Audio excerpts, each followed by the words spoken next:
Hello YouTubers, it's me, Mr. Can. I decided to go ahead and tell you a story, another paranormal story that I have. It's one of the houses I lived in before this one, quite a bit before this one. It was in 20th and Magnolia. Now, when we first moved into the house, we always kind of got an eerie feeling, but we didn't pay much attention to it. Well, except my wife. Because the day that we moved in, I left to go ahead and go get us a rally burger, so we can eat. And she went ahead and she went out and she was sitting on the porch. She said, from out of nowhere, this little boy shows up. And he looks at her and he goes, are you guys just moving in here? And she goes, well, yeah. And he goes, did you know that a lady was murdered here? And Misty's like, no. He goes, yeah. He said that she was murdered and she was pregnant with twins. Well, she said he started to walk away and she turned because she saw some headlights, and then when she turned back, the little boy was gone. He came from nowhere and left to nowhere. Anyway, well, we lived in this house for a while, and a lot of strange things kind of happened. I mean, other than just eerie feelings. One of them was inside. It's a 3-bedroom house, but in order to get to the bathroom, you have to go through the bedrooms.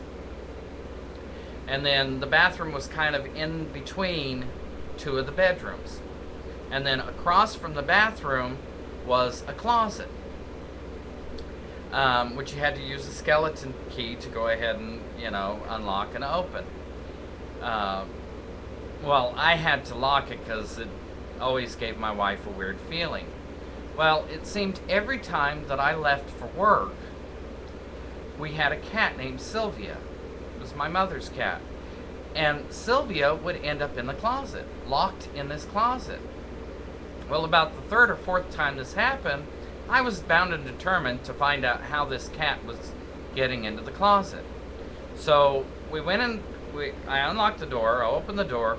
Now, there's only like an inch, enough for her to get her little paw underneath to let you know she's there. Well, we cleaned out the closet. We took everything out of this closet. We looked everywhere for any type of hole that the cat could crawl through. We never found anything. We could not find a place that the cat could have gotten in. But for some reason, the cat was always in the closet. I mean, when I say we looked everywhere, we looked everywhere. There was nowhere. There were no holes. And it's only an inch, it's about an inch underneath the door. Well, that kind of always made us really wonder, what was going on. Well, I had a friend staying with me, and she had one of the bedrooms, and then me and my wife had the other. Well, she got her an apartment. She was deciding to move out. Well, she went ahead and moved out, and so I cleaned up the room, and my brother Sean was going to go ahead and move in.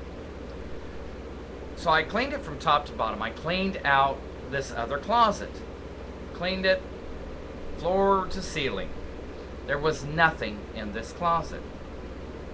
Well, we were watching movies one night, and Misty had to go to the bathroom, but she was getting really eerie feelings again, so it was dark in that part of the house.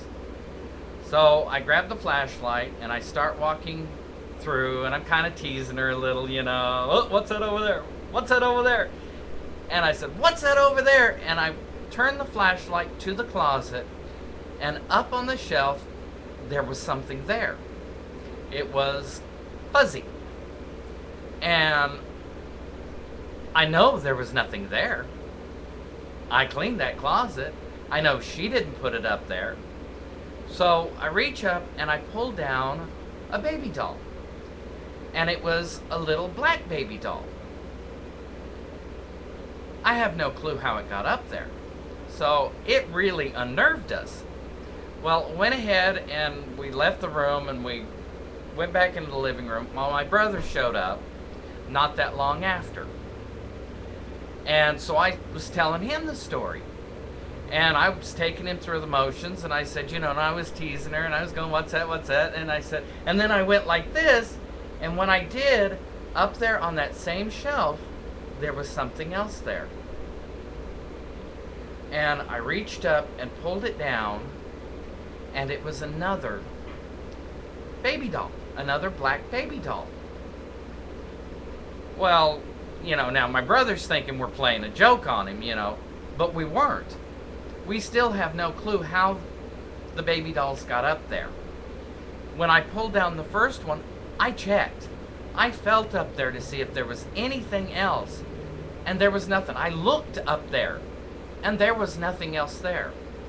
Well, we took the baby dolls and we tossed them out the back door, and the next morning when we woke up, the two baby dolls were hanging by their hair on the fence, staring, or looking towards the house.